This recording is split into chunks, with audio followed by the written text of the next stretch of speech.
The major skills that we're going to learn today are stoichiometric. So what that means is we're going to be introduced to molar mass again, since we kind of already were. I talked about it a little bit last class, but we're going to go really in depth about molar mass of compounds, about doing calculations with molar mass, finding the amount of molecules of thing in the sample, the amount of grams in the sample using the molar mass. And we're going to go a step further, doing empirical formula, molecular formula, and balancing equations at the end. So let's skip some of that stuff. We know all that already. Now, the modern system of atomic masses. Now, there was this system, actually, so this information is kind of wrong. Now, the first system of atomic mass, which you kind of saw in the homework where it said that U stands for atomic mass unit. And that atomic mass unit was actually derived a long time before this, in the early 1800s, as 1/16 of an oxygen atom. So basically oxygen, if you know, oxygen has an atomic mass of about 16. So 1/16 of that, basically very, very close to 1, was considered to be 1 atomic mass unit. But then they changed that definition. They changed the definition in 1961 to make carbon-12 the standard, because we know we're carbon-based organisms, carbon's everywhere. We want to have the system based on carbon-12. So they actually changed a very important scale on atomic masses, which kind of threw off some measurements, but it doesn't throw off measurements by a lot. Some textbooks still use the oxygen 16 reference, and most of them are switched to carbon-12. So it's a weird thing. One of my professors went on about this, about how most of the textbooks are wrong by like 0.0001 whatever, but not the point. Let's say for now the standard is carbon-12, and 1/12 of the carbon-12 atom, that mass of 1/12 of it is exactly 1 atomic mass unit.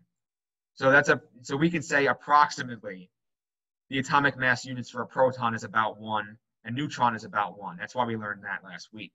But in reality, for a proton, it's 1.0078, and for a neutron, it's 1.008 something. So it's very, very close. So this is the units we use. Okay, so we know, so average atomic mass. So the average atomic mass, which we already did a practice on when we did the homework just now, is the average, the weighted average of based on the abundances of the naturally occurring isotopes of an element. So here's an example. Natural carbon has carbon-12, 13, and 14. Carbon-14 is very rare. That's what we use for carbon-14 dating. It has radioactive decay. And it takes 5,700 years, I think, for a carbon-14 sample to decay to half of its original mass. So that's the half-life of that. Now, I think we'll learn about that later in the semester. But the important thing is there's 3 isotopes. The natural abundance, there's only 2 main, well, carbon-14 does exist naturally, very, very, it comes and goes, it's gone. So there's, in all essence, 2 naturally occurring carbon isotopes. One of them is carbon-12, obviously, which we're mostly made of, 98.89%. And then there's carbon-13, which is 13.000, about 13 AMU.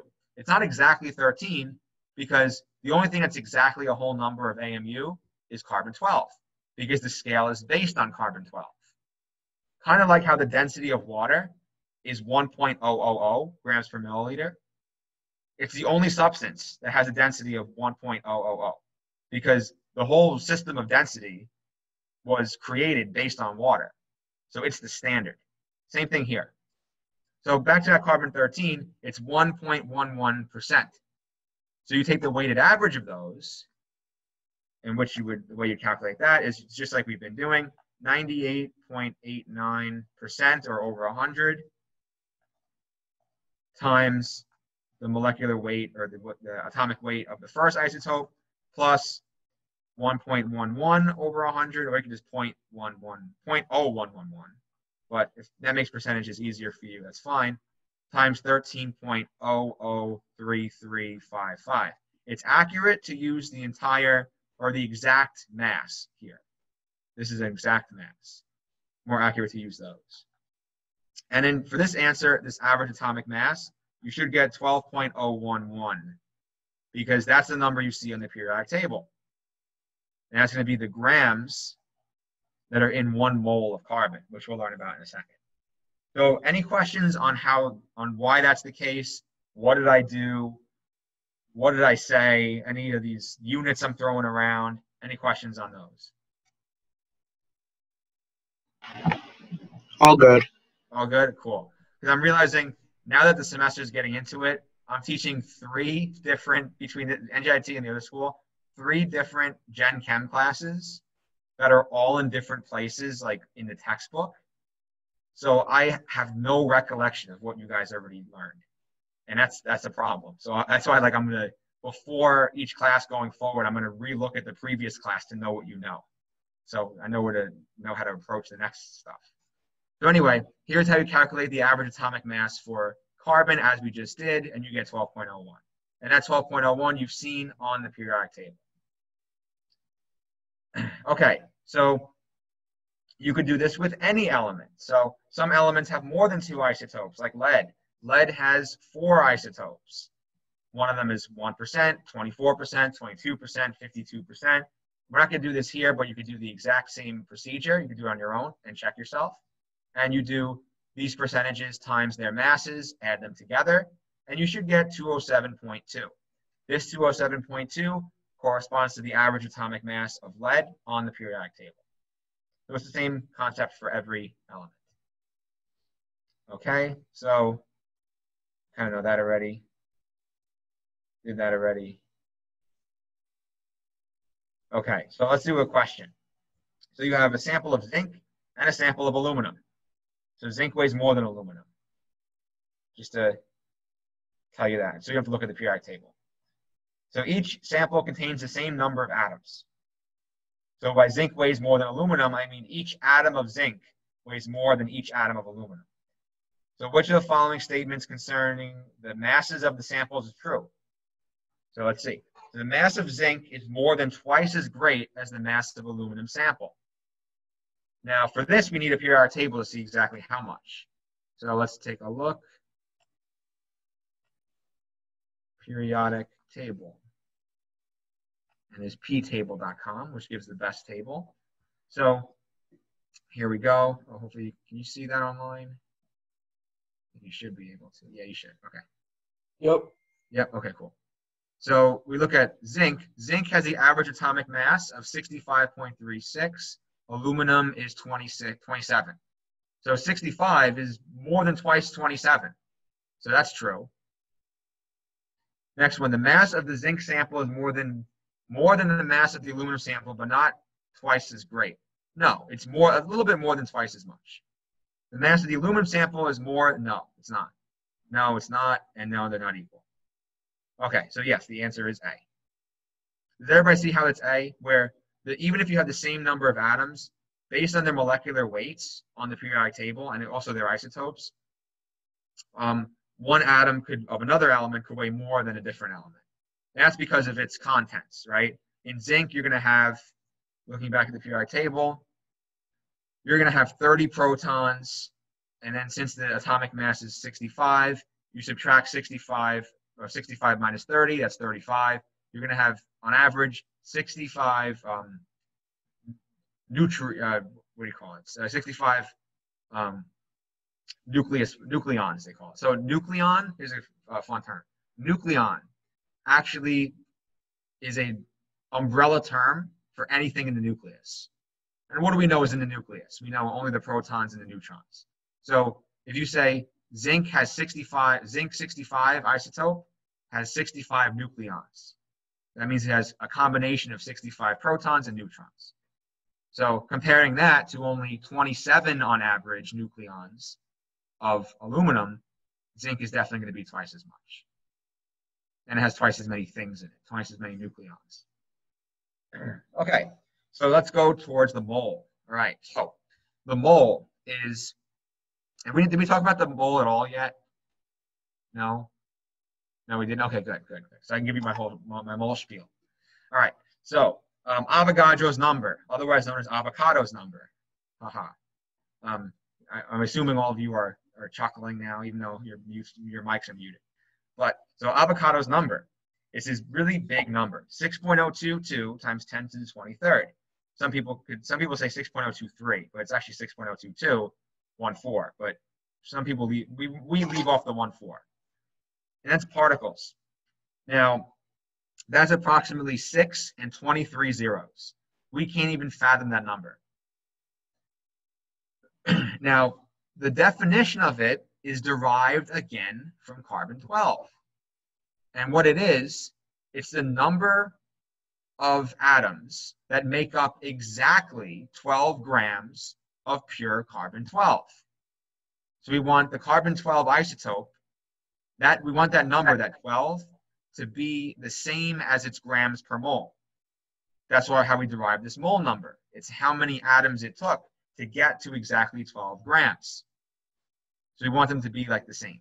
We want them to be the same. So they're easily comparable. So this is important for us. And now this Avogadro's number we can use for any element, not just carbon. So it's just a number. It's a unit of counting, like a dozen. A dozen is 12. Doesn't necessarily say 12 of what. It could be 12 people, 12 sandwiches, 12 eggs.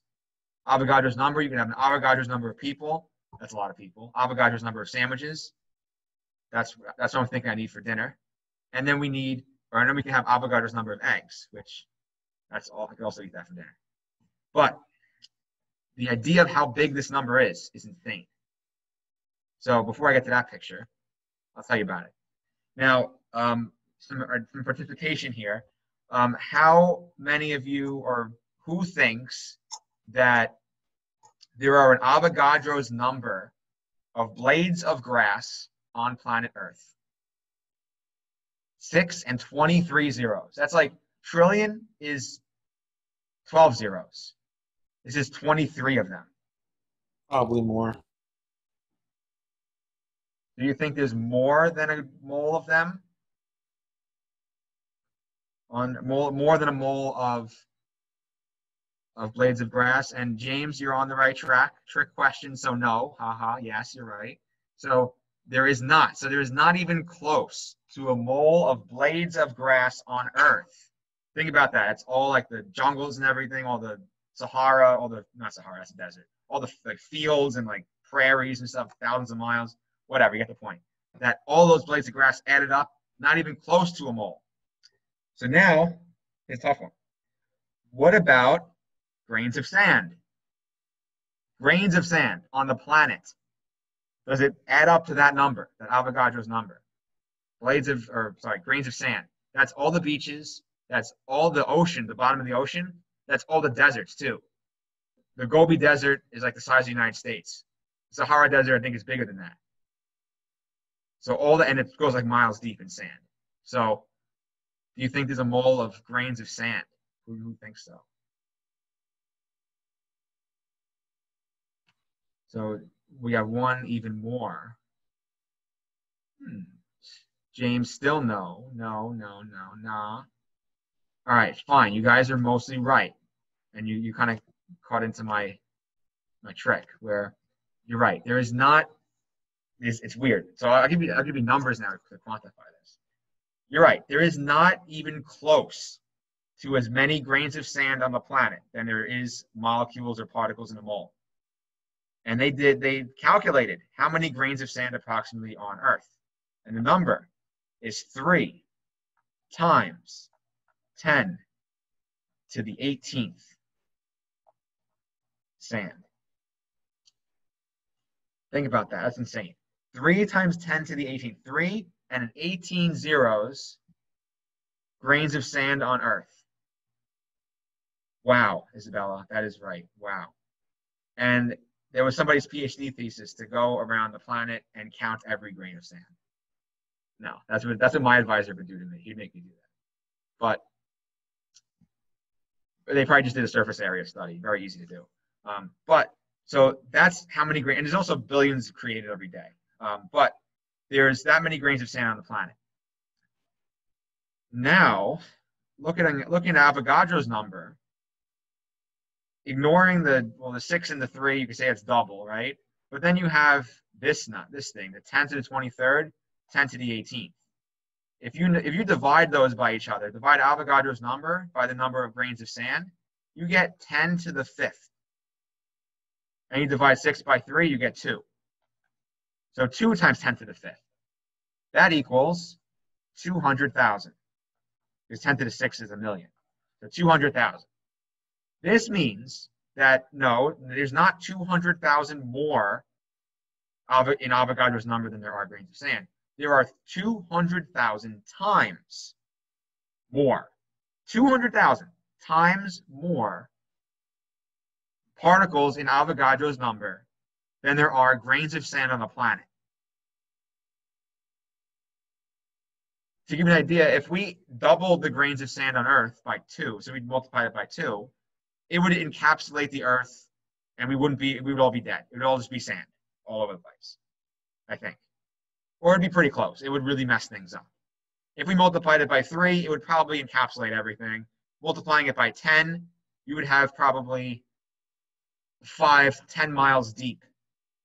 Not 10 miles deep. Maybe like maybe a mile deep in sand, the whole planet. We multiplied it by 10. Now imagine it, that's 10. Imagine 200,000.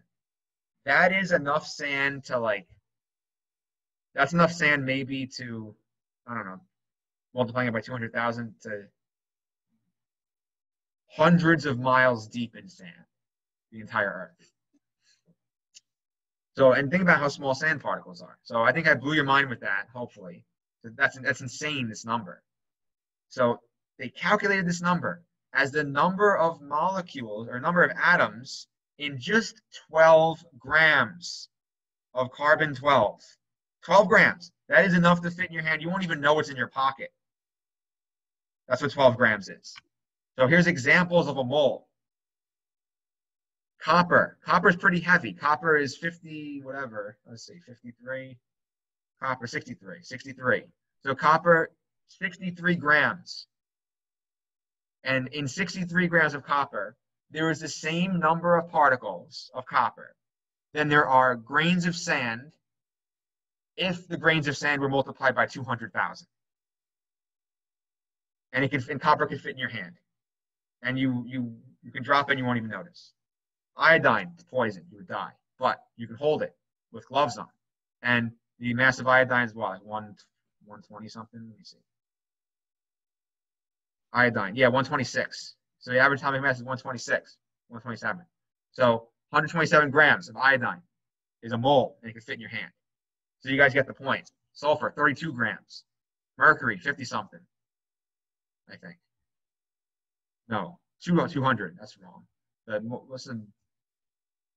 Oh, I was still wrong. Okay, anyway, so iron, 55.8. Aluminum, 27. So you guys get the point? Mole is really big. And the reason why we use it is to scale up these incredibly small molecules so we can calculate the molar mass of them and use those masses in calculations. Otherwise, we can't do experiments. If our samples are so small, we can't see them or we can't detect them. So that's why we have to scale them up into a tangible amount in grams. So that's why we use the mole. So here's an idea, whatever we went over this, kind of just the number of atoms, yeah, in a mole of different elements, you have their molar mass. All right, what if you were to offer $1 million to count from 1 to a mole number at a rate of 1 number per second? Get out of here. That's stupid. We know the answer to that. It's impossible. You would die. So, sorry, I'm being cynical. Anyway, so cobalt. Cobalt is a metal that is added to steel to improve resistance to corrosion. Calculate both the number of moles in a sample of cobalt containing 5 times 10 to the 20 atoms and the mass of that sample. All right. This smells like a unit conversion problem to me. We want to go from atoms to grams. So 5 times 10 to the 20 atoms. And we know about Avogadro's number. We know that 1 mole is equal to 6.022 times 10 to the 23rd of particles. So we can use the mole as a conversion factor. So what we can do is multiply this by 1 mole over 6.022 times 10 to the 23rd. And we can say it's atoms. This will cancel out. And our answer here will be moles. So we're basically dividing the number of atoms in this sample of cobalt by the number of atoms in a mole to see what percentage of a mole that it is. So it's probably very small, 10 to the 20 divided by 10 to the 23rd, 0.001 or something like that, 0.0001 or something, or whatever. Then the question's asking for, so the question first is asking for the moles. So we will have to calculate that. So it'll be 5.0 times 10 to the 20th. And it's important that you practice these in your calculator because doing the scientific notation of 10 to the 23rd, 10 to the 20th, it may be different in some calculators. So it's important that you try it on your own before the exam, especially for the homework. Don't copy off of people and do stuff like that. So the answer for number of moles is 0.0008. So yeah, that many moles. So not many. So now we want to calculate the mass of the sample. So now we have moles. 0.0008 moles. And we know another relationship. Since this sample is of cobalt, we know that cobalt has a molar mass of 58.93. So we can use 1 mole is 58.93 grams over 1 mole. Moles will cancel. We multiply that number that we got by 58.93, and we get 0.049 grams. And we get that for our sample. Any questions on that process? Basically, we're using the Avogadro's number as a equality, that many per mole, and we're using the molar mass as a conversion factor. Both has conversion factors. Any questions on that? And then it tells you, what do we know? Where are we going? I don't know. And then we get the answer. Oh, look, we got it. Cool. So any questions on that? Sounds good. So I want to put a scheme on how to do this. Whoops. Okay, let's see how we get this. Or here's what I can do. I'm just going to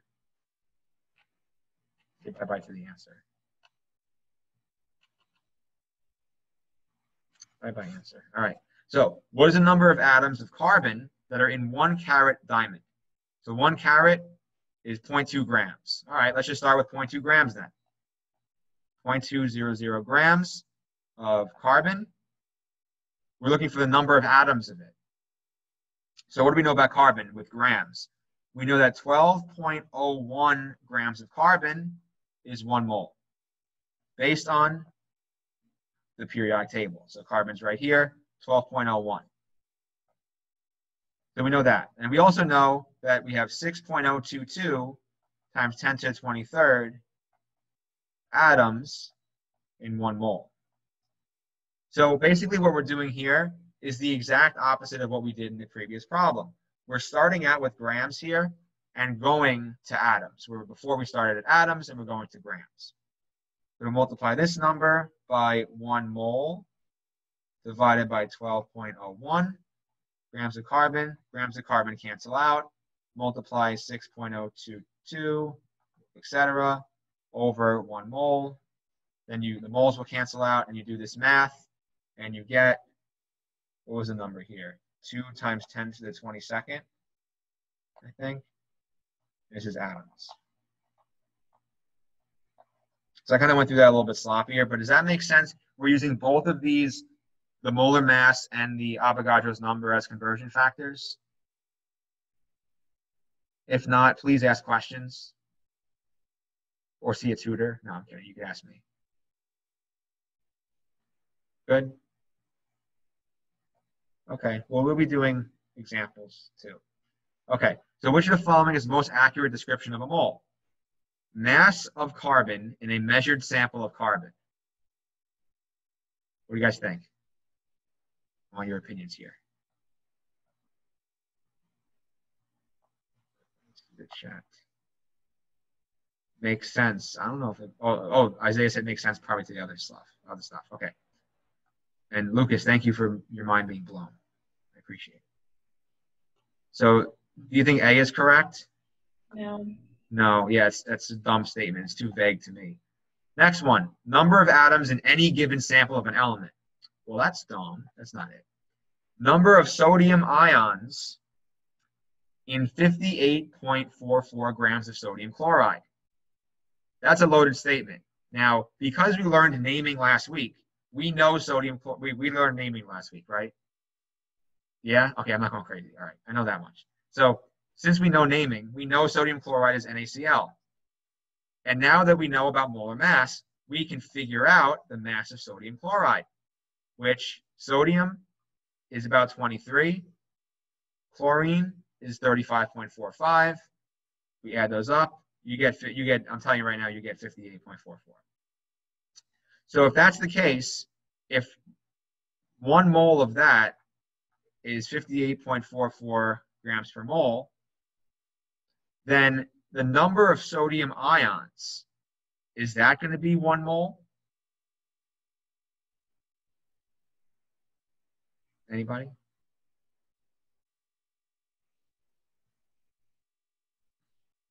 Yeah. Yes, good job, Isaiah. Yes, it is. Because sodium and chlorine and sodium chloride are in a 1-to-1 ratio. This means that 1 mole of sodium chloride will have 1 mole of sodium, 1 mole of chlorine. So it's weird to think about that in 1 mole of sodium chloride, there's actually 2 moles of ions. There's 1 mole of sodium and 1 mole of chlorine. If you had an element, or sorry, a compound like H2SO4, that's sulfuric acid. If we had sulfuric acid, then if you have 1 mole of sulfuric acid, there is 2 moles of hydrogen, 4 moles of oxygen, and 1 mole of sulfur. All of that stuff is in just 1 mole of H2SO4. So that's those kind of associations and like proportions are really good to keep in mind, especially when we get to balancing equations later tonight and like more stoichiometric things later in the course. So this is the answer. At least 2 of the accurate descriptions of the mole. No, stupid. Okay, good. All right, which of the following is closest to the average mass of 1 atom of copper? Think about that, and can someone give me the answer?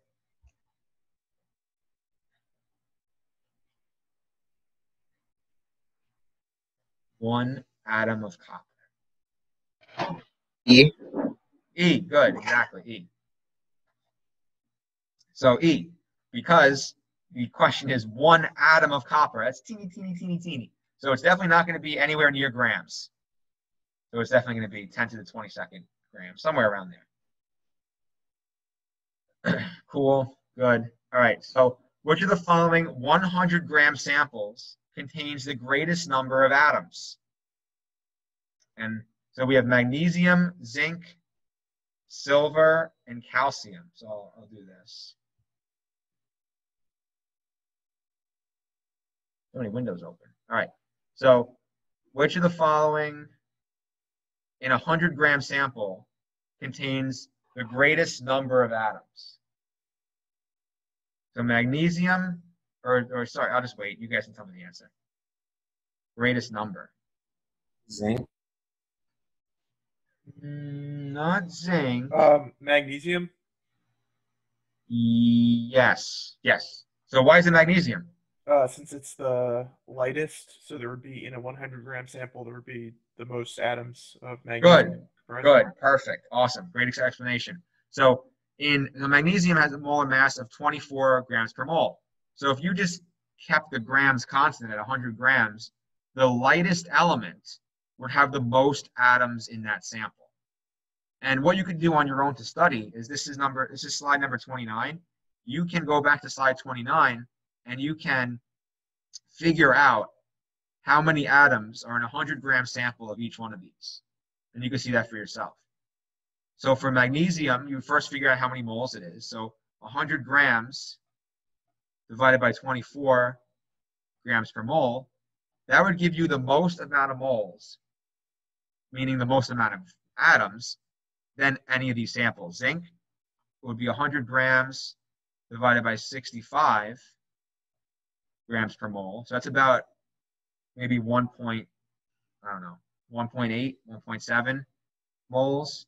Silver is 107, so it's less than a mole. So 100 gram sample would be less than a mole of silver.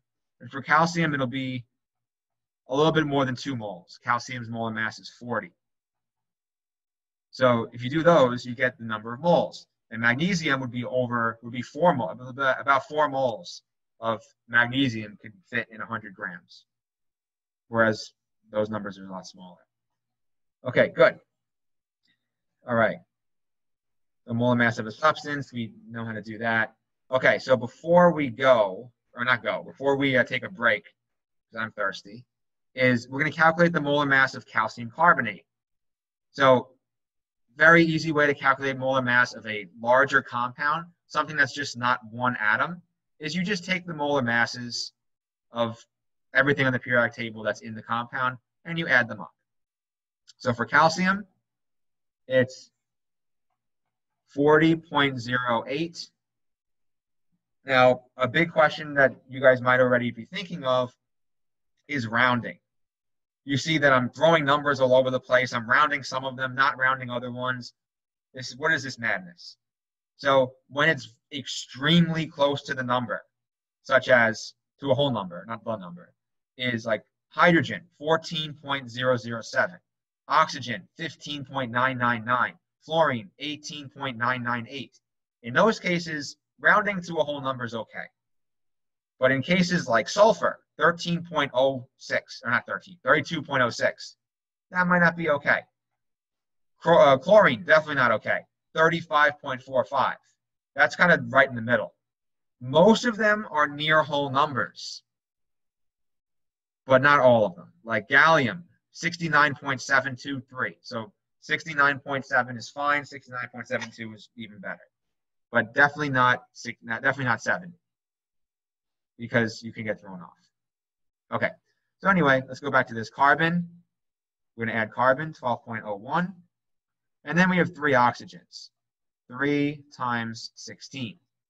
So if we add up all of these, we get boom, 100.09. Those are bad zeros, 100.09. And the correct unit is grams per mol, grams per mole. Boom. Okay, does that make sense? All right, before our little break, we're going to do one more. Not that one. We could do that one later, but I'm going to do a different one. Now it's more, we'll do this one. Well, no, I'll make one. Here, so we'll do, sodium sulfate. No, wait. Not sodium.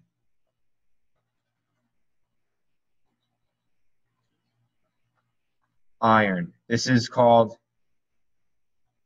also you can name this too. So this is called, I'll let you guys name it.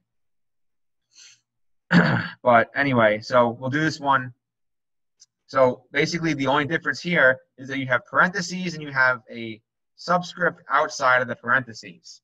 Now this subscript, it's very similar to algebra. You're going to distribute the subscript in to everything in the parentheses, not outside of the parentheses, just inside. So you're going to have 2 times iron, iron's 55.8, plus 3 times your sulfate. This is a sulfate polyatomic ion. So it'll be 32.06 for sulfur, plus 4 times 16 for oxygen, and you would get a big number, 55.8. Nope, I did that wrong on the calculator. 2 times 55.8 plus 3 times 32.06 plus 64, which is 4 times 16. And you get 225.78 G per MOL. Okay, so is there any questions on that? And also, can someone name this for me? I'll give you a hint. It starts with iron. I think it's sulfate iron 3. Good. Iron 3 sulfate. Perfect. Great job. It's the iron 3 because the sulfate polyatomic ion has a -2 charge. There happens to be 3 of them. There's 3 of them. So -2 times 3 is -6, meaning the 2 irons have to have +6, meaning each iron happens to be +3. So it would be iron 3 sulfate. Good job. So now we're going to take a 10-minute break, and we will continue at 7:26. And we'll do this example. You can do this example while you're waiting. The question is, the mass of 0.82 moles of a diatomic, that's a key thing, diatomic means 2 atoms, molecule, or 2 of the same atoms, molecule, is 131.3 grams. Identify the molecule. So there are multiple ways to solve this. My first thought is a proportion. Now, if you know that 0.82 moles corresponds to 131.3 grams, then how many grams does 1 mole equate to? Right? So we can solve for x that way. And Angela already did the work for us. That's good. And the answer, yes, is BR2. But the way we get that is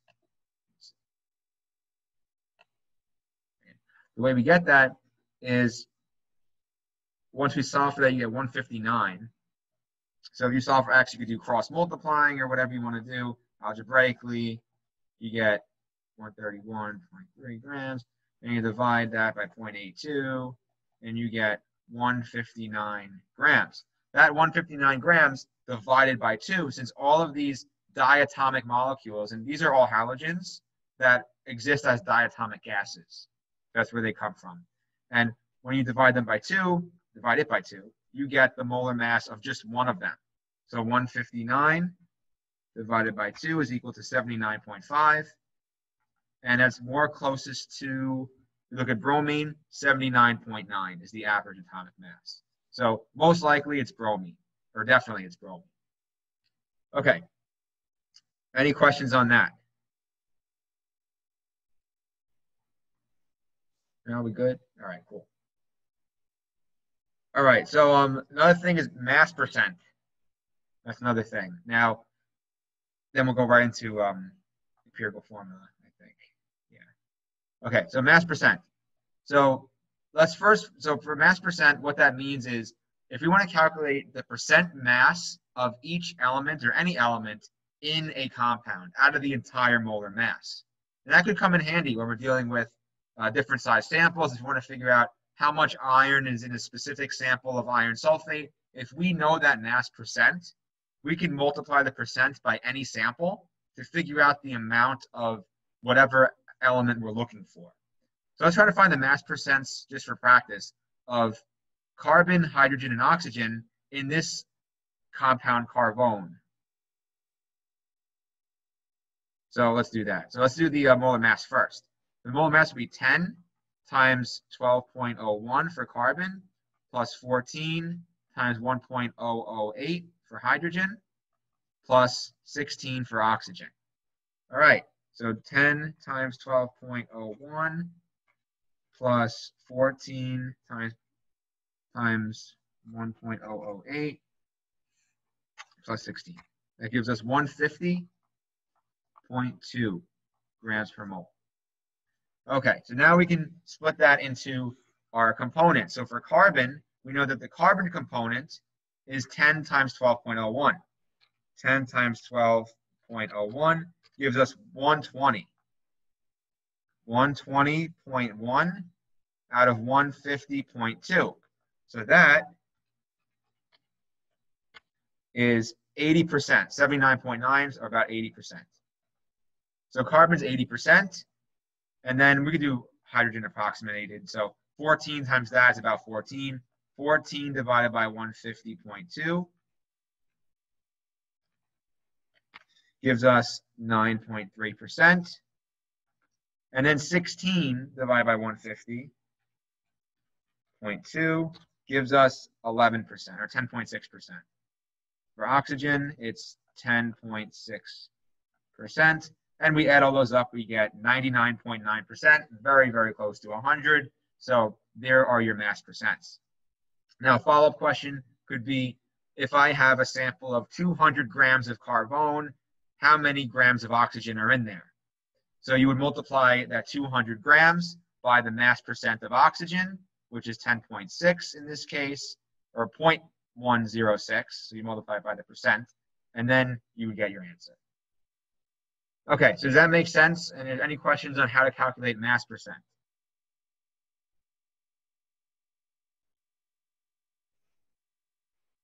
Okay, cool. Moving on. Good, cool. All right, percent composition. Okay, so moving on to there's two more important skills that we need to learn, and they're actually people that think they're more daunting than they are. Empirical formula is one of them, and balancing equations is the other. So empirical formula and molecular formula. So any formula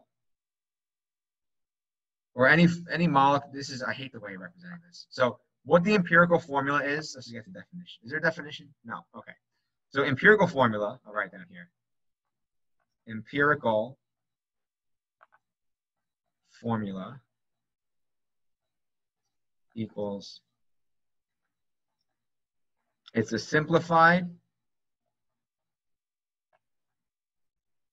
ratio of molecular formula. So the molecular formula is the exact formula of the molecules present in a substance. So it's whatever you're dealing with. So let's say we have, I don't know, butane. So butane is C4, make that better, C4H10. That's the butane molecule. The molecular formula for butane is C4H10. That's the molecule. You can't change that. But the empirical formula for butane is the simplified ratio of that. So you would have to reduce that to C2H5.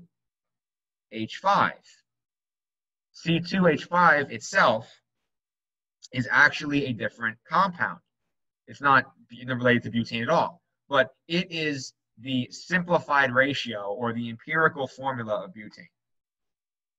That's what empirical formula is. And now, why does this come into play? Why is this important? The answer is, if we had an unknown compound that all we know about the compound is it contains different percentages of atoms or different percentages of each element, we can actually calculate the empirical formula. And by extension, calculate the molecular formula. So we can identify a substance from only knowing the percent by mass of each element that is involved in that compound. So let's do that. So here's an example. And here's the rules. So here's the kind of questions you're going to get. A white powder is analyzed and found to contain 43.64% phosphorus and 56.36% oxygen by mass. The actual compound has a molar mass of 283.88. What are the compound's empirical and molecular formulas? Okay, it's a lot to unbox. For the empirical formula, what you would do first is you would convert the percentages, if you're given percentages, converting those directly to grams, just like we did in the beginning of the class when we talked about isotopes, I think. Yeah, we did. Yeah, we did that. So we converted the percentages to grams. So since they're out of 100, we can say they're out of 100 grams. So we can just say, if there was a 100-gram sample, 43.64 grams would be phosphorus, 56.36 would be oxygen. Okay, then what? Divide by the molar masses of each of the elements to determine the moles. That's exactly right. We want to figure out the moles of each substance. Then, after we do that, we're going to divide both of those mole numbers by the lowest mole number. What this does is we're simplifying the ratio and attempting to make the ratio between the moles a whole number. That simplified molar ratio would give us the empirical formula. And if it doesn't do it directly, we can multiply the ratio by a whole number to give us whole numbers, which would give us the answer. So I'll explain what that means once we get to those kind of examples. Does everybody understand, or is there any questions on what I said? Because we're gonna do this example right here. Eventually.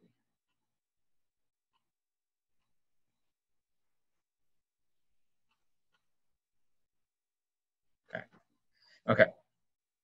So the first things first, convert them to grams. So we're going to do phosphorus. We'll put P is 43.64 grams. Oh, and I'll make the screen big. What am I doing with that? Okay. So this will make the screen, make this bigger.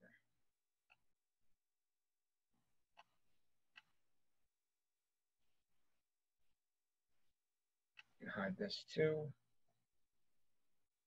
All right, that's better. Good. All right, so phosphorus, we have 43.64 grams. For oxygen, we have 56.36 grams. Next job is to convert them to moles. Phosphorus, according to our periodic table, has a molar mass of 30.97. 30.97 grams per mole. This is going to equal 43.64 divided by 30.97, 1.409 moles. Okay, now we're doing the same thing for oxygen. So 56.36 divided by 16 grams per mole, and we get 56.36 divided by 16, we get 3.52 moles. Okay, did everybody follow me so far? Any questions? Pretty good. All right. Next, we're going to divide by the lowest number of moles. The lowest number of moles is phosphorus, 1.409. So we divide both numbers by 1.409. That cancels out. We get 1. So P, the number is 1. For oxygen, divide it by 1.409. 1.409. And we get exactly 2.5. Now here's where our creativity comes in. Is the answer P1O 2.5? What would you do now to get a formula, to get a numerical empirical formula? And I see a chat, 2 chats. Let's see. Times 2, P205. Perfect. Harrison and James, good job. And Johnny, I saw that too. Yeah, okay, good job. So you see that oxygen is 2.5. We can't have 2.5 of an atom. That doesn't help us. So we're going to multiply the whole thing by 2, the entire ratio. So our answer for our empirical formula would be P2O5. That's the output EF, empirical formula. Okay, does that make sense?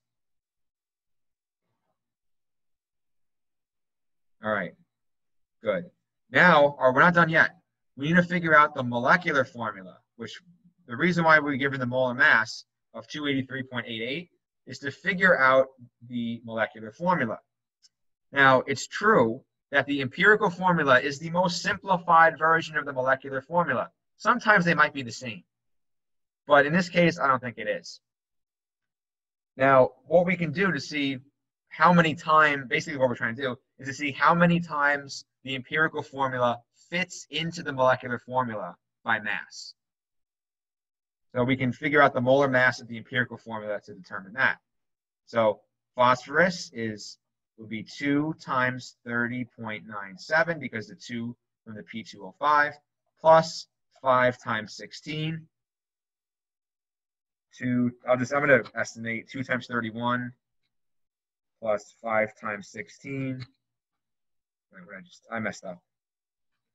2 times 31 plus 5 times 16, 80. So this gives us 80. Now, our job is to see how many times does 80, is that 80? That's not 80. No, I messed up. No, 5 times 16 is 80 plus 62. 80 plus 62. 141. Yeah, 142. Yeah. 142 grams per mole. That's the empirical formula mass. And just by looking at it, you can tell how many times does the empirical formula mass go into the actual molar mass? Only twice, right? So if that's the case, that means our final molecular formula would be multiplying the empirical formula by 2. And you get P4O10. And that would be the molecular formula. Doesn't really get much harder than that. Is there any questions on that? We'll do another example, I think.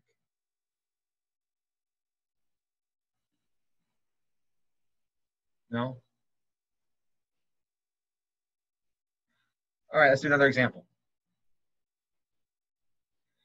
All right, boom, boom. We got the answer. Nice. P4O10. Cool. All right, let's do another one where let's get rid of the answer. Go away, answer. Okay, let's do one where we have 3 compounds, or 3 not molecules or compounds, 3 elements. No, I want to auto save. Can make that smaller. Okay, cool. So we have a compound that contains 47.08% carbon, 6.59% hydrogen, and 46.33% chlorine by mass. And we know the molar mass is 153. Calculate or determine the empirical and molecular formula. That would be the question. All right, so let's do percentages to masses first. And by the way, the more you repeat this, the better you get. So we'll do 47.08 grams, and so we'll do this carbon. For hydrogen, it's 6.59 grams. For chlorine, 46.33 grams. All right, so now we want to divide by the molar masses. So we can divide carbon by 12 grams per mole, and we get 47.08 divided by 12.01, and we get 3.92.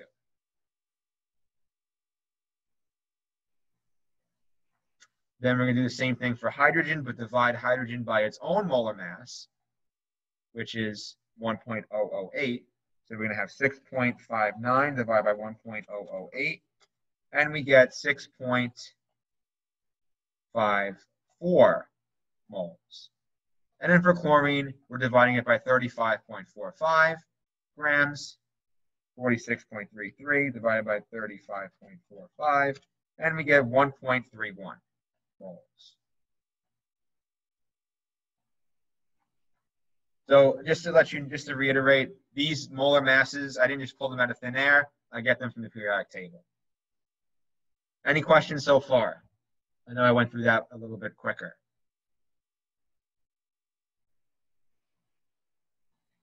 Okay. So now we're going to do the same exact thing. We're going to divide by the lowest mole value to figure out the simplified whole number ratio. So divide everything by 1.31, 1.31, 1.31. For chlorine, you get 1.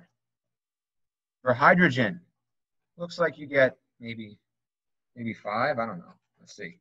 6.54 divided by 1.31, you get 4.99. Yes. So 4.99. And if it's this close to 5, it's probably 5. And then for that one, we'll probably get 3 maybe. 3.92 divided by 1.31, and we get 2.99. I'm on the ball today, on a roll.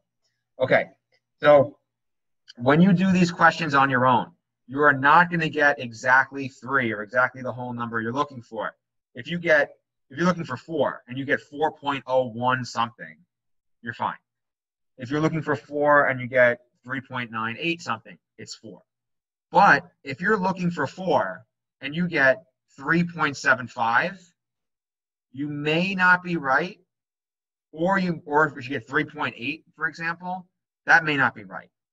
If you get 3.5, you're probably right, because then you need to multiply everything by 2, like we did before. So just be smart in terms of the numbers you get. Make sure you don't really round. Don't do sig figs, don't round on these, because you want to be as close, as precise as possible. Otherwise, it might confuse you. So anyway, we don't have to multiply these numbers by anything, because we have a definitive, simplified whole number ratio already, a 1 to 5 to 3. And the way you'd write it is always hydrogen first, or actually no, you'd write it carbon first, hydrogen second, chlorine third. It would be C3H5Cl. That would be the equation. Or that would be the formula for the empirical. So does that make sense in how I got that? Yep. Okay, cool. All right, so next we want to figure out the mass of the empirical formula to see how many times it goes into the molecular formula of 153. So we'll do that we'll do this off the top of our heads. 3 times 12.01 for carbon, plus about 5 for hydrogen, plus 35.45 for chlorine. You get 76.48. And oh look, what do you think? How many times do you think 76.48 goes into 153? Again, it's times 2. So the correct molecular formula would be C6H10Cl2.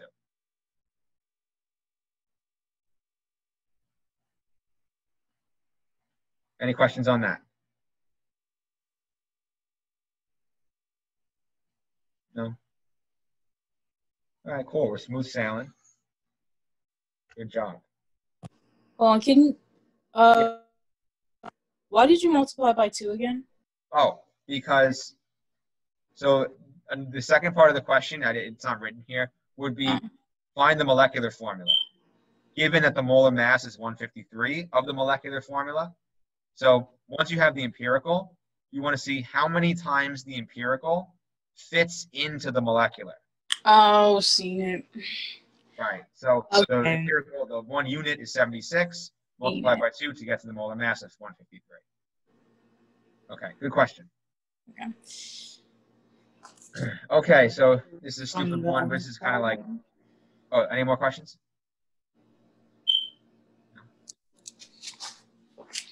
Okay.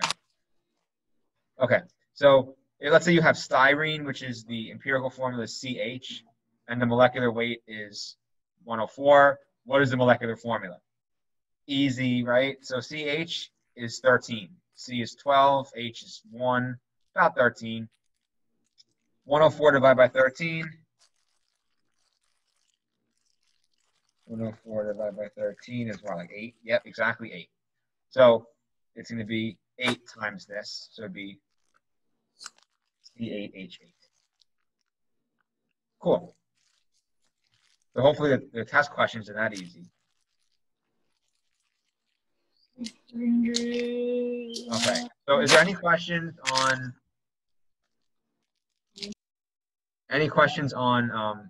this, on empirical formula?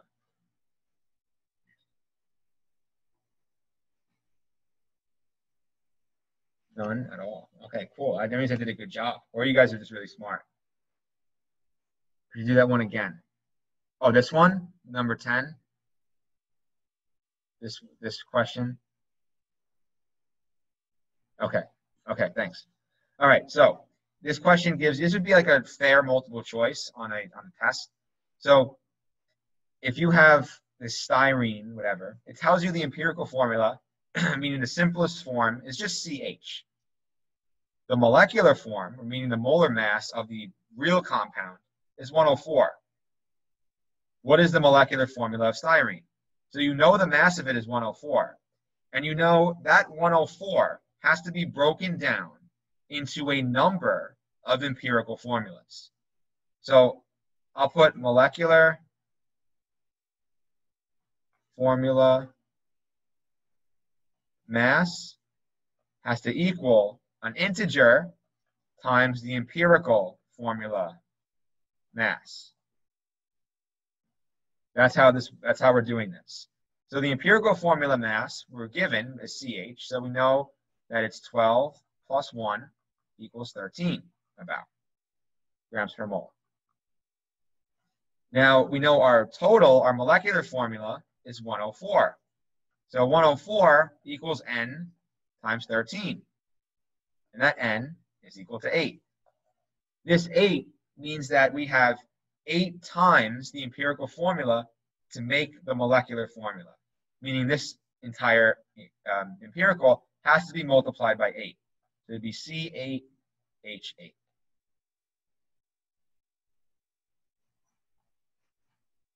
Is that better? Hopefully that's better.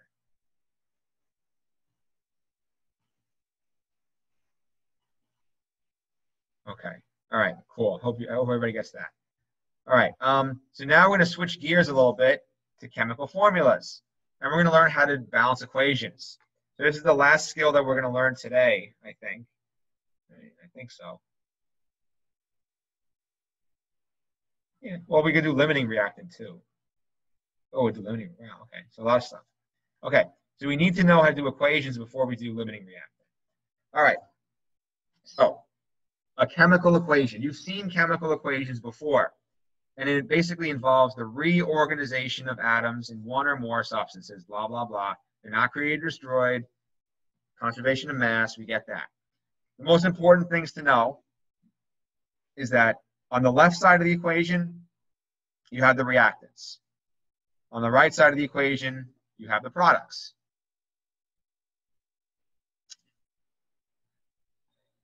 Okay. And in the middle, this is the yield arrow. So it's kind of like an equal sign. So who can tell me off the bat, what is wrong with this equation? There's something wrong with it. If atoms cannot be created or destroyed, what's wrong with this equation? Oxygen. What was that, Jonathan? There's a third oxygen. Exactly. Good. There's a third oxygen. On the right side on the products, it's O2, and then there's another oxygen there. And furthermore, there's only 2 hydrogens. There's 4 hydrogens here.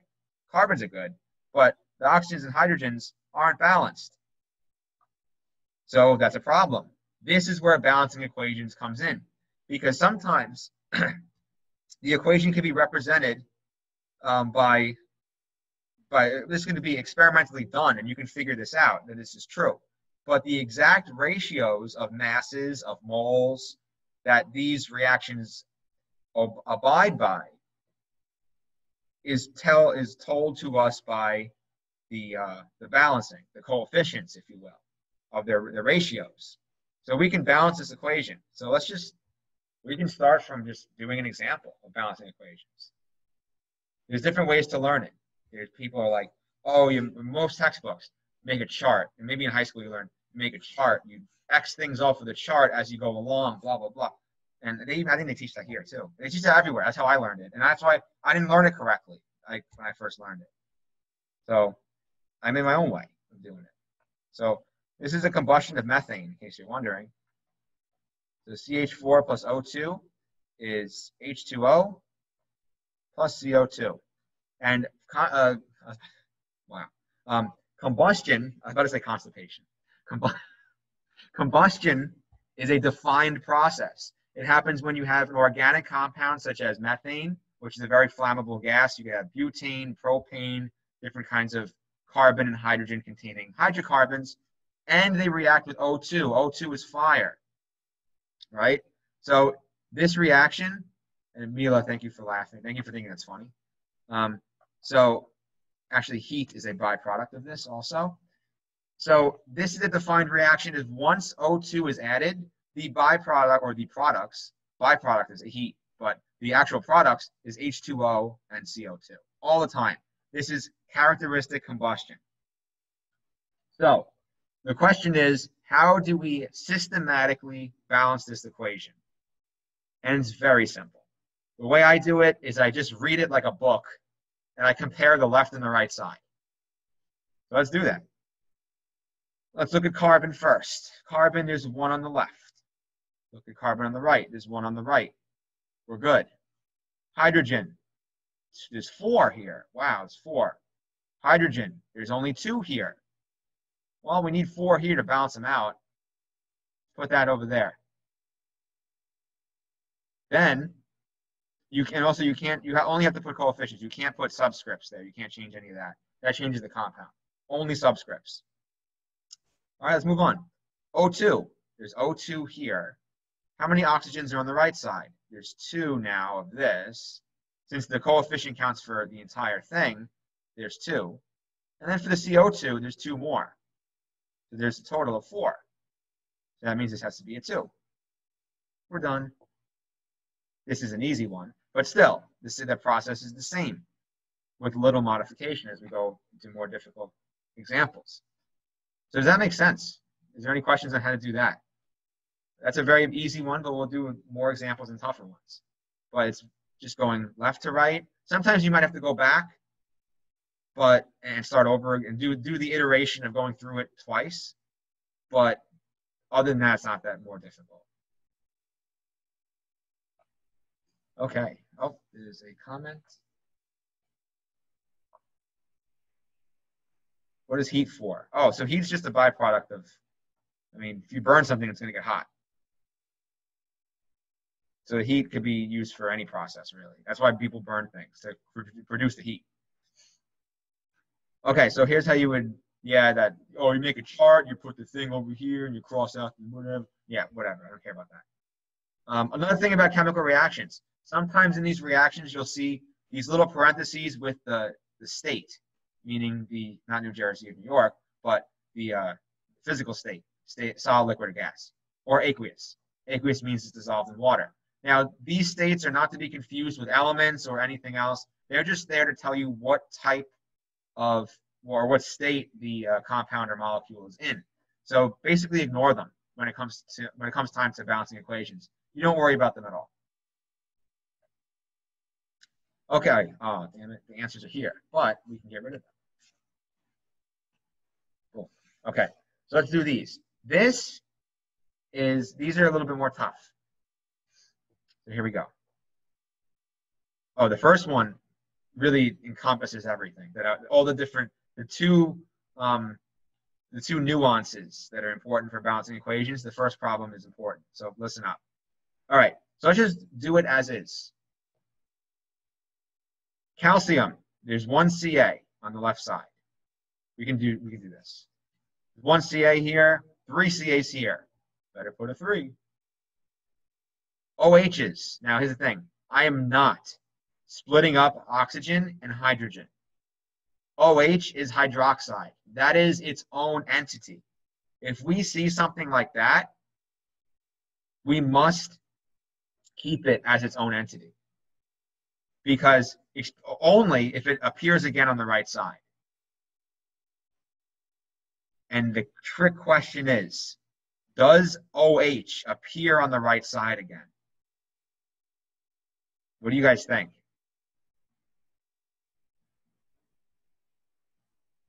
So can we keep this together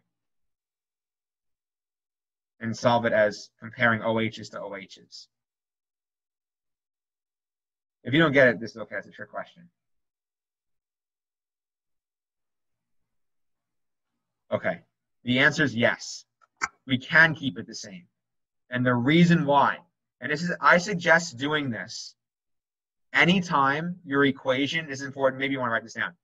Anytime your equation involves acids and bases or hydroxides, if you see hydroxides in there and you see water in there, wherever you see water, split it up into HOH. I'm telling you right now, that will make everything super easy. So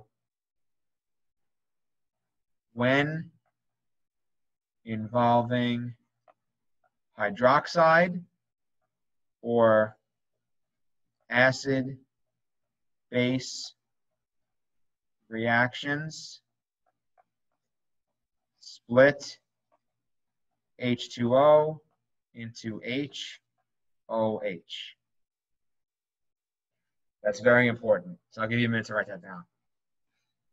And if you know that, you're invincible. You can do all these things. So this is an acid-base reaction where you have a weak, well, yeah, kind of weak base with a weak acid. And they neutralize each other to make a salt and water. But here we go. So let's go back to it. So we have a one calcium here, 3 calciums here. We have to put a 3. So now with the hydroxides, with OH, we have 2 of them times 3. That's 6. Over here, we have 1. So we have to put a 6 there. Moving on, H3PO4. This has H3. Here we have 6H. So we have to put a 2 here. PO4, 2 times PO4. PO4, 2. Done. We're done. That's it. Okay. Question time. If that confused you, please ask me, because that's as hard as it's going to get. So it's important that you know that. Or if you're sleeping or eating, I understand that too. But this question is important. So basically, you want to, whenever you're dealing with acids or bases and you see water, you want to split that water into HOH. By the way, that's why water is neutral. So we talked about, did we talk about acids and bases last week? A little bit? No? No, very little? Okay, I forgot also. But if I mentioned them, did we talk about naming them? Or no? I don't remember. But anyway, acids and bases, we're going to learn about those another time then. Oh, is the 6 being distributed? Yes, James, to answer your question. Yeah, the 6 is being distributed to the HOH. Because it's still one compound. Now, yes, Vivian, I will do that. So, an acid and a base, the thing that makes an acid is the hydrogen in front of it. So H3PO4, phosphate is just PO4. Putting H's in front of it makes it phosphoric acid. Calcium, putting hydroxide on anything makes it a base. So if you have equal parts of the hydrogen and the hydroxide, you get water. That's why HOH or H2O or water is neutral. And it's not, it has a neutral pH. It's not acidic or basic because it is made up of an equal part of acid and base. That's what makes it neutral. So that's a fun fact. But anyway, the splitting up thing with water only applies to water. So the next one, we're not going to talk about it at all. But it's important to know because some of the equations you might get on balancing will be acid-base, and they will have water. And the reason why we do this is because they write H2O this way because that's just conventionally the way we write it. But in reality, it's HOH. And that's important because in our reactant side, they're split up into HOH. Here's the H's, here's the OH's. So we have to split it up like that in the product. So what will happen if we don't split it up? So this is going to be wrong what I do next. So just FYI, but where's the eraser?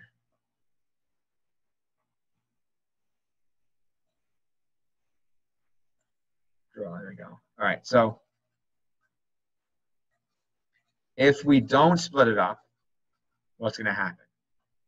I'll write it in red. Red means wrong. So calcium, we have the 3 here. Now it gets weird because we could be like, oh, hydrogen, it's hydroxide. There's no hydroxide. What do we do? I'll skip. I don't know. I don't know what to do. You get stuck immediately. Then if you want to move on, oh, there's H3. There's H2. We'll put a 3 here and a 2 here. Hey, the phosphate works. But then you have another problem. Now there's 6 hydrogens. Now there's 3 oxygens here and 2 oxygens, and there's 6 oxygens here. It gets really, you could probably figure it out. If you're really good with numbers and really smart, you figure it out. I'm not really smart. I wouldn't figure it out if I didn't split it apart. Especially if you're on a test and you're crunched for time and you're freaking out. You want to be dealing with that. You hit a lot of dead ends quick. So if you split the water into HOH, that makes it a lot easier. H. What is this? I picked a pencil marker. Yeah. Okay. Next one. So we'll do the exact same thing. AgNO3. So NO3 is nitrate. That's its own thing. SO4 is its own thing. So we're going to compare directly SO4s to SO4s. Ag, there's 1 of them here. There's 2 of them here. 2. NO3, there's now 2 of them here. There's 1 of them here. 2. H2, there's 2 of them here. 2 of them here. Good. SO4, there's 1 of them here. 1 of them here. Done. Ta-da. That's it. So, any questions on these 2? That's basically all there is to it. So what I'm going to do is I'm going to put a balancing equation practice sheet that's not graded on Canvas, just so you have more practice. So definitely give it a shot. Okay. When you balance, you're going to get a question, I'll tell you right now, you'll get questions like this. When you balance the equation, blah, blah, blah, blah, blah, what is the sum of the coefficients? Or what's the coefficient for H2O, etc. An easy way to do that is just solve the damn thing, and then you figure out your coefficients later. So let's balance it.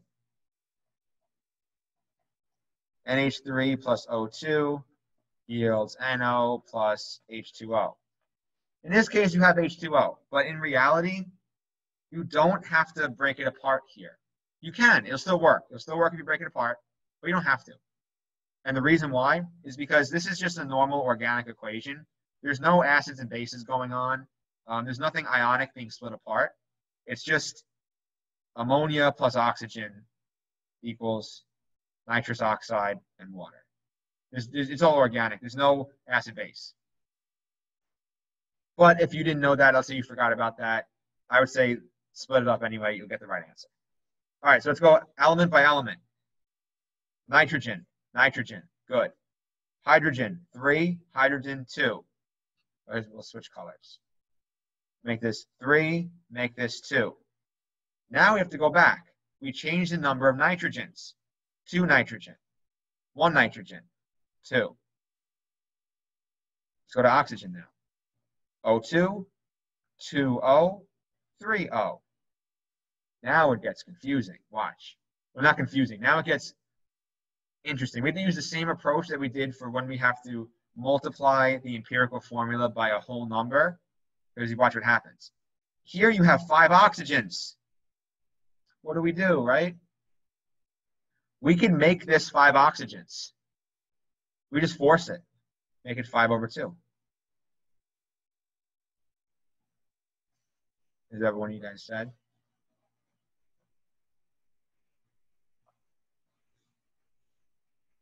Yeah, that'll be the answer. Yeah, James, you're right. Yeah. So, but that's, so does everyone understand, before I go further, how I got the 5/2? Because that might be difficult. So I'm basically forcing it, the 5.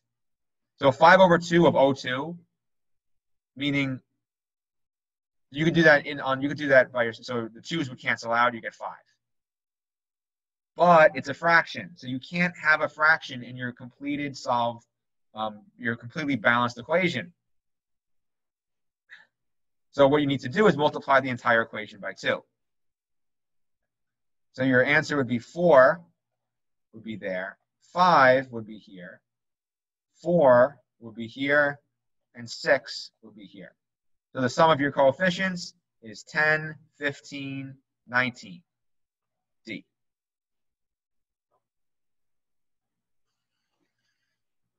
Okay, any questions on that? Sorry, I keep looking up at you. The only one there.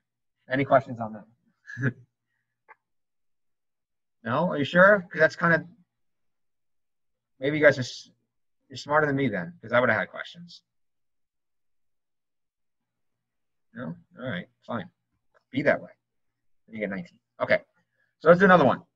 Which of the following is correctly balanced? Or which of the following correctly balances this equation? Okay, let's just see which one's correctly balanced.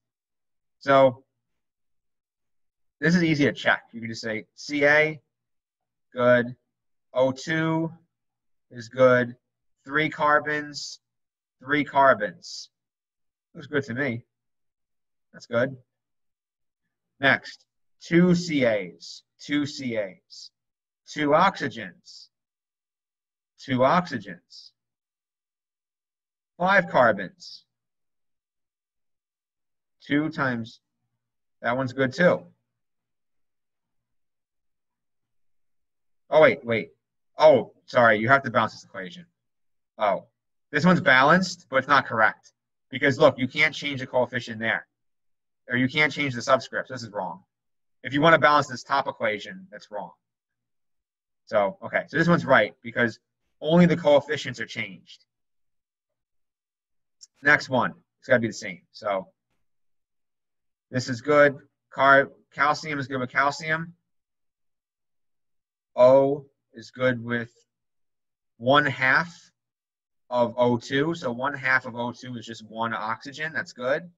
5/2 carbon. 2 carbon plus 1/2 a carbon. That's 2.5 carbon. 2.5 carbon, that's the same thing as 5/2 carbon. So that's good too. And let's see the next one. Well, I'll tell you right now, 4 is good because if you look at 2, equation 2, it's just double.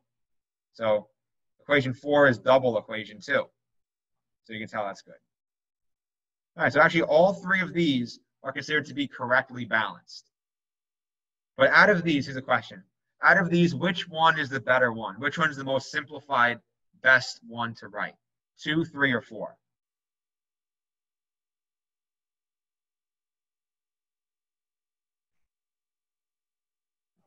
Second.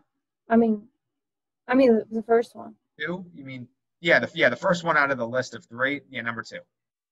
Because they're all whole numbers, and they're all the simplest ratio. They're simple whole number ratios. So that's usually the best, most conventional way of writing a balanced equation. Okay, good. All right, so this is important right here. Now, we kind of went over this already, but I want to include it. And it's a very good way of just keeping track of, in case you get lost on how you convert from grams to moles or atoms to moles to grams, etc. And it's a good back and forth. So the way I talk about it, the way I teach it, is always to think smart, not dumb. Thinking dumb is not good. So if you think smart and think with smart calculations, you are more prone to fix your mistakes and get the right answers. So what I mean by smart calculations is just be simple and think, is my answer supposed to get bigger or smaller? If I'm converting moles to grams, my answer is going to get bigger, right? Because normally we deal with moles are 1, 2, 1.5, whatever. And grams could be anything, but usually they're 10, 15, 20. They're numbers like that. So it's going to get bigger. If I go from grams or moles to atoms, we know that number is going to get a hell of a lot bigger. 10 to the 20 something. If we get 5 atoms for an answer, chances are that number is not right. For a number of atoms in any tangible sample, it should be 10 to the 20 something. Furthermore, if we go from atoms and molecules to moles or grams, that number better get smaller, from 10 to the 20 something down to 1 or 2 or 0.5 or 5, whatever. But I see students that have done a mistake in the calculator. They know what they're doing, but they make a mistake in the calculator by not putting enough parentheses. And they get 10 to the 45th. or 10 to the 43rd, 46th, because their Avogadro's number, dividing it by another number of atoms, didn't work.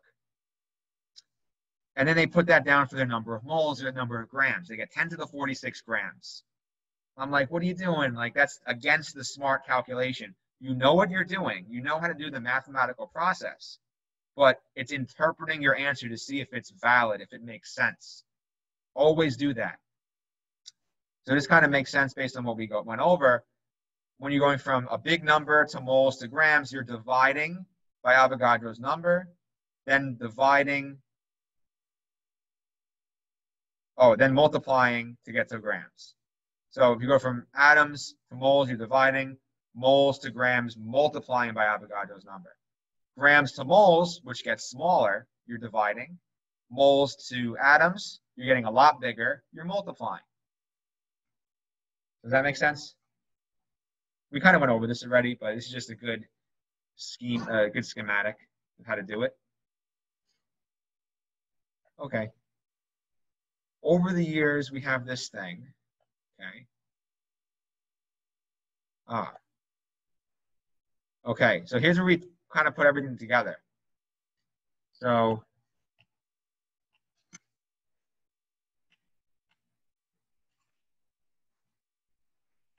we're going to try to put everything together here, like all these, everything we learned today.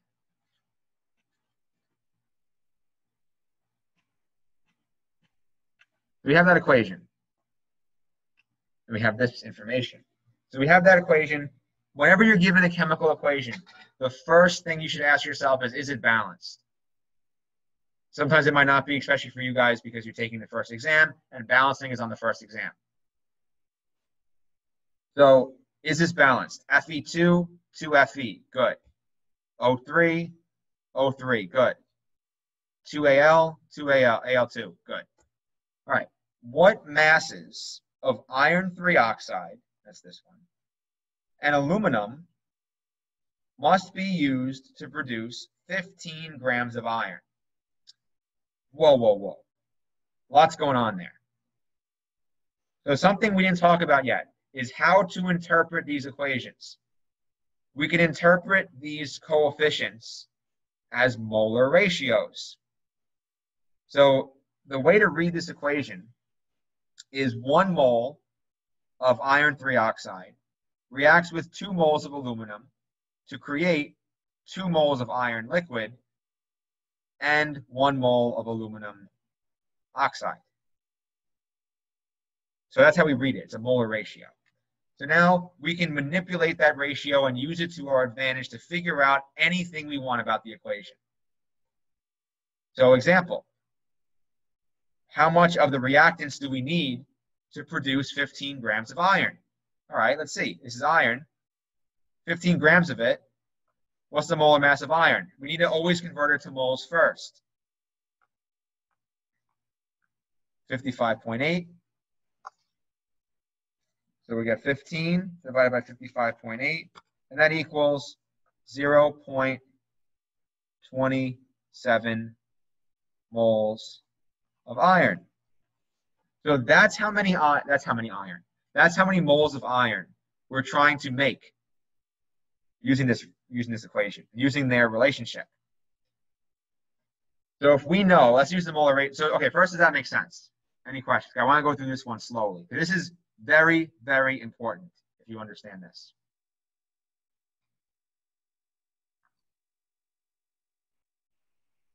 Any questions? No? Okay. Moving on. So, looking at the equation, we have a molar ratio. 1 mole of Fe2O3 reacts with 2 moles of aluminum to make 2 moles of Fe. Ignore, we don't care about this right now. We don't care about the aluminum oxide. It's asking for what masses of iron 3 and aluminum must be used to produce not 15 grams, but 0.27 moles, which is the same thing. So we can look at the ratios from Fe2O3. We'll do that one first. Fe2O3, the ratio is 1 mole to 2 moles. So what's the ratio of X moles to 0.27? Half of it. So for iron, for Fe2O3, we need 0.135 moles. We need that much. And then we can multiply it by its molar mass, 55.8. Oh, no, that's not right. That's not right at all. So to save us the trouble, I'm just going to Google Fe2O3's molar mass. Fe2O3 molar mass. Not FedEx. It went to FedEx tracking, not FedEx tracking. So Fe2O3 is 159.7 grams per mole. And that would equal 0.135 times 159.7. That's going to be 21.56 grams. Okay, so that's how many grams of Fe2O3 you need to make 15 grams of iron. Did everyone understand how I did that? If not, please ask questions. If you're confused, I'm sure you have a question that someone else does as well.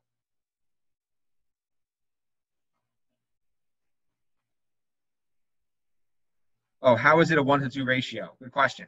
Because so this is the balanced equation. So the Fe2O3, 1 mole of it, so that's why the coefficient's 1. 1 mole of it reacts to produce 2 moles of Fe. That's why it's a 1-to-2 ratio. And similarly, what we're going to do next is we're going to see how aluminum and iron, it's a 2-to-2 ratio, or it's a 1-to-1 ratio. And we're going to use that to figure out the amount of aluminum needed. So hopefully that answers your question. Oh, how did I solve for X? So it's a 1-to-2 ratio. So I kind of just use logic here. But it's a 1-to-2 ratio, meaning, as we went over, so it's the iron, the Fe2O3 to the iron. Since that's a 1-to-2 ratio, and we know our question is asking for 0.27 moles of Fe, where this is. If this is 2, let's say it's 0.27, what's this number going to be? A 1-to-2, an X to 0.27, it's going to be half of that number. So it's going to be 0.135. So I kind of just use logic to do that. You don't need to really math that out, but you can if you want. Okay, good. Glad you get that. All right, so we're going to use the same approach. Now, for aluminum, we know that we're still trying to make 0.27 moles of iron. Since aluminum is a 1-to-1 ratio with iron, we know that if this is 0.27, this one has to be 0.27. So for aluminum, 0.27 moles times the molar mass of aluminum, which is actually 27. So 0.27 times 27 is 7.29 grams of aluminum. Okay, so there's your answers. This is called, what we just did, is your first exposure to reaction stoichiometry. That's what this is. So is there any questions on this process? Now, there's an infinite amount of questions you could ask about stoichiometry. But we'll get into another tactic later on. Well, not later on, but the next couple slides or so. But any questions so far? We do have one. How did you get that? Okay, so that 0.135 moles, that comes from the ratio. So the molar mass rate, the molar ratio of the iron Fe2O3 to the Fe is 1-to-2. Since we have 0.27 moles of Fe, that means we must react to produce that amount. We must react half of that.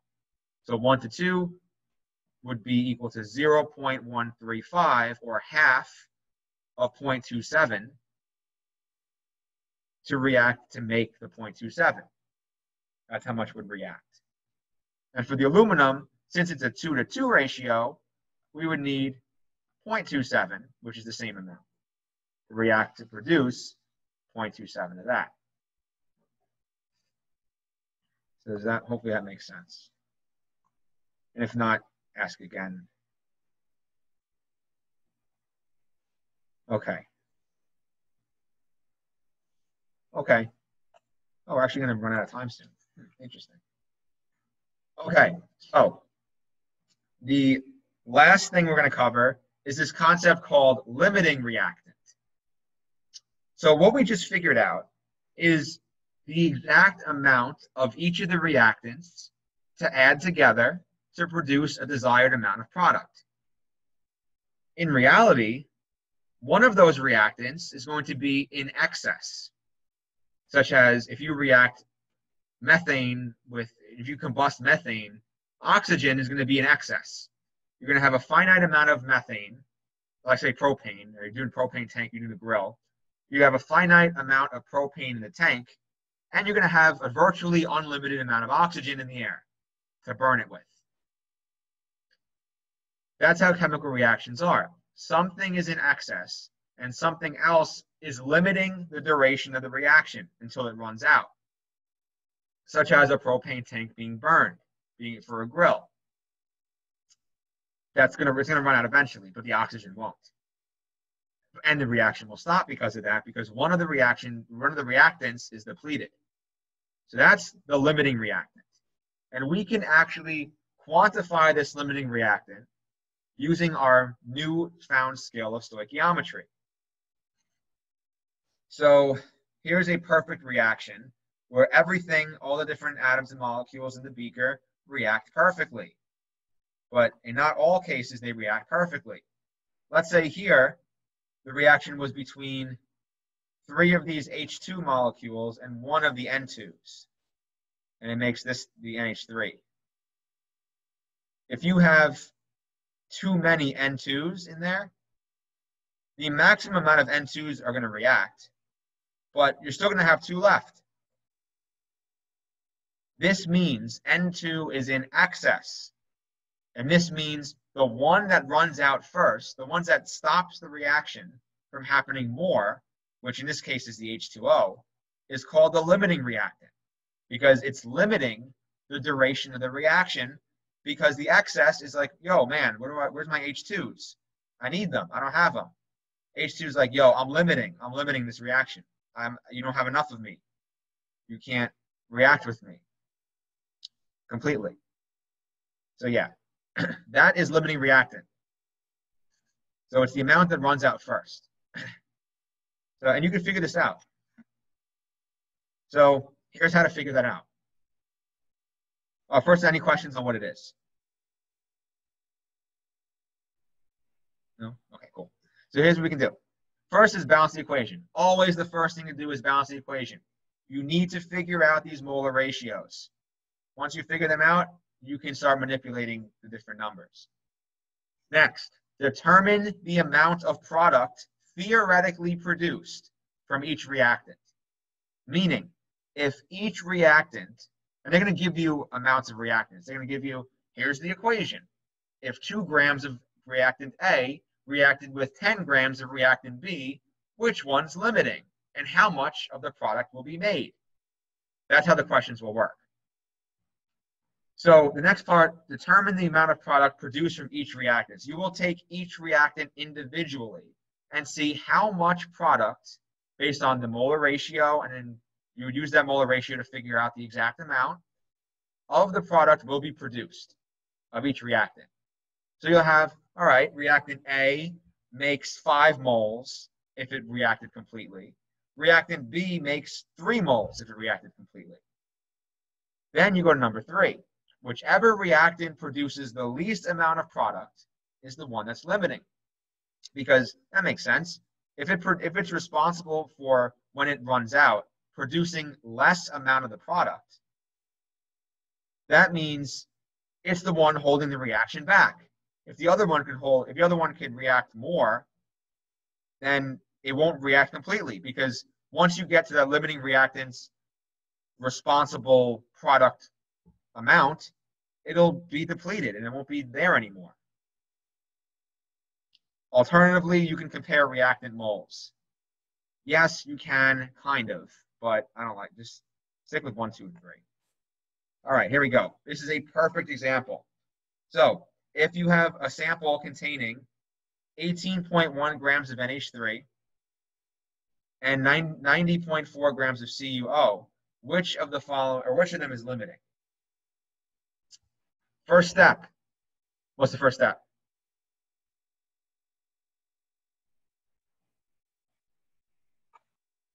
What's the first step? Good, balancing, awesome. All right, I just want to see if you were awake. All right, so balancing. So that's balancing. That's balancing, how we know how to do that. So let's look at nitrogen. Nitrogen, we got 1. Nitrogen, we got 2. Let's put a 2 there. Hydrogen, we have 3 times 2, that's 6. We have 2, so we'll put a 3 there. We got 6 of those. Copper, we have 1. Copper, we have 1. Oxygen, we have 1. Oxygen, we have 3. Put a 3 there. Now we change copper. Copper has 3. Luckily, this copper is alone. We can put 3. Oh, another quick thing about balancing. If you get into an infinite loop, which when you do learn this, you'll find an example where you do wrong and you don't know you're doing it wrong. And you'll end up in an infinite loop of scratching out things and changing them and going back and forth and back and forth. You're doing it wrong, start over. Because it should be as seamless as I did it just now. Or if you have water, split it apart if you didn't do it already, if you end up in a loop. Anyway, first part done, balancing. Next part, determine the amount of product produced by each reactant. All right, so here's where the math and the stoichiometry comes into play. So first one we'll do is NH3. We do them independently. NH3 has 18.1 grams. And I'm going a little fast because we only have 12 minutes left of class. Or we go to 850, right? But I'm not going to go to 850. This will be the last example. So 18 grams of NH3. The molar mass of NH3 is 17. Nitrogen is 14. H is 1. So 14 plus 1 plus 1 plus 1 is 17. That means 18.1 divided by 17 is 1.06 moles of NH3. That 1.06 moles is responsible for one of the reactants, so a certain amount of each product. Okay, a quick check. Did everyone make sure, or did everyone know how I got, does everyone know how I got 1.06 moles? Hopefully, yes. Okay, all right. So, next. Oh, is there a question? Is there a question? Yes, good, all right. All right, so next, for number 2, determine the amount of product produced by each reactant. Now, the thing you could be thinking is, wait, there's 3 products here. Which one do I choose? The answer is either one. Anything. It doesn't matter. Because if you compare the reactant A to each one of these in reactant B, for each case, you're going to get the same limiting reactant. Because it's the same reaction. It's the same amount of reactants. So the best thing to do is to pick the simplest one. The one with the simplest ratio. I would say pick N2, right? It has 1 as its coefficient. Very easy to do. So let's compare both of our reactants to N2. So you have 1.06 moles of NH3. We know our NH3 to N2 ratio is 2 to 1. This means if you have 2 moles of this reactant, you make 2 moles of the N2. All right. If you have 1.06 of NH3, you're going to make half of that of N2. So this corresponds to 1.06 divided by 2, 0.53 moles of N2. Make sense? So now we do the same thing for CuO. So CuO, we're given 90.4 grams. So we're going to divide that by the molar mass of CuO. So we know oxygen is 16, and let's just double check what copper is. Copper is 63.5. 0.5, whatever, plus 63.5. That gives you 79.5. So we'll do 79.5 grams. And then we're going to do 90.4 divided by 79.5. And you get 1.14 moles of CuO. Okay, now look where it says the alternatively, you can compare them reactant moles. Nope, that's confusing. You know why? Because if you compare reactant moles, you'll see, oh, this one, the CuO, it has more moles by a little bit. Therefore, it must be the limiting, or it must be the, well, technically, it must be the excess.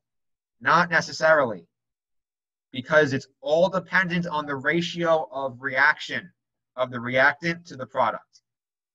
So in this case, for CuO to N2, I'll write the ratio down here. CuO to N2, the ratio is actually 3:1 now, not 2:1. So for every 3 moles of CuO, only 1 mole of N2 is produced, meaning the 1.14 moles you have to divide by 3. And that will give you 0.38 moles of N2. So, based on that information, which one's limiting? I have one of you guys answer that. Which one's limiting?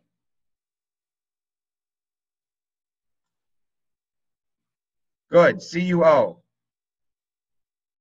Michi, Brandon, good job.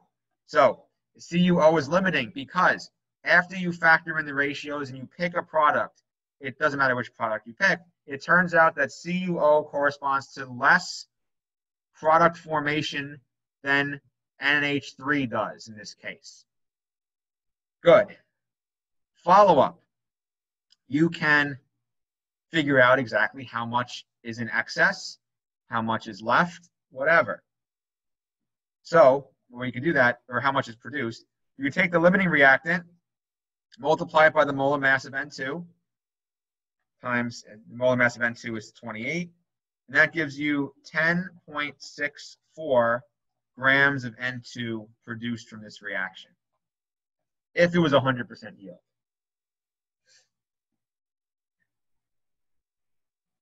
You could also figure out the number of moles in excess, because you would know that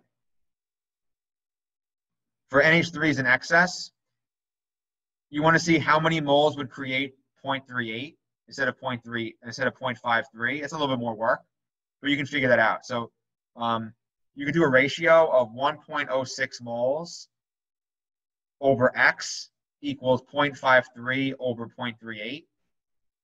And you can figure out how many moles, and then subtract those two numbers and then figure out how many moles of NH3 is in excess. You can figure that out. And you can figure out how much is reacting, stuff like that. So you from this kind of question, you can figure out anything about the equation. So yeah. Okay, so that's a really big concept. And what I'm going to do, since this is a tougher concept, is I'm going to make a little YouTube video on top of this, and I'll post it on Canvas going over just one of these, just a dry run. It'll be a quicker run through one, just so you can hear it again. So yeah, we did the math, we did it. Yep, cool. So these numbers that I get for the products are called theoretical yields. So it's the amount of product formed when the limiting reactant is entirely consumed, meaning it's a theoretical what we're going to get. But in reality, we're going to get an actual yield. So this theoretical yield of ours was 10.64 grams of N2. If we were to do this in a lab, we might get 8 grams of N2 or 7 grams of N2. N2 is a gas. How are we going to contain that? I don't know. We might get only 5 grams of N2. But the idea is we can figure out how conservative our experiments are, or how much we conserve, I guess. Our experiments are or how efficient, that's a better word, how efficient our experiments are with the percent yield. So let's say we get 6.5 as our actual yield in a lab, and our theoretical was 9.6. That's about 65% would be our percent yield. That's not bad. Some reactions actually have terrible yield because they just don't yield good products. Most of their mass goes away in some other, in a fiery explosion. No, in like dissipate by heat and other things, other byproducts. Okay, so we're almost done. Here, we'll do this one. So in a reaction, you have 2 moles of A, 3 moles of B are added to make 1 mole of C. If you have 4 moles of A react with 4 moles of B, which one's limiting? This is the last thing, and then we're done, and you're free to go. So if anyone can tell me the answer, that'd be cool. Oh, ding, ding, ding. A. Probably. Let me think. I didn't even think about it. Let me see. So you have 4 moles of A. So you have 2 moles of A make 1 mole of C. So 4 moles of A would make half of that, would make 2 moles of C. So 4 moles of A would make 2C. 4 moles of B, since we have 3 moles would make 1. 4, it would make 4 over 3, which is less. It would make 4 over 3 of C. So actually, B is limiting because 4 moles would produce less. And with that, we are done. Crash chem topics, I don't know, they weren't there, whatever. But you can look on, I think there's some. Molar mass is definitely there. Okay, so that's a lot uncovered today. We're going to end the recording, ending now.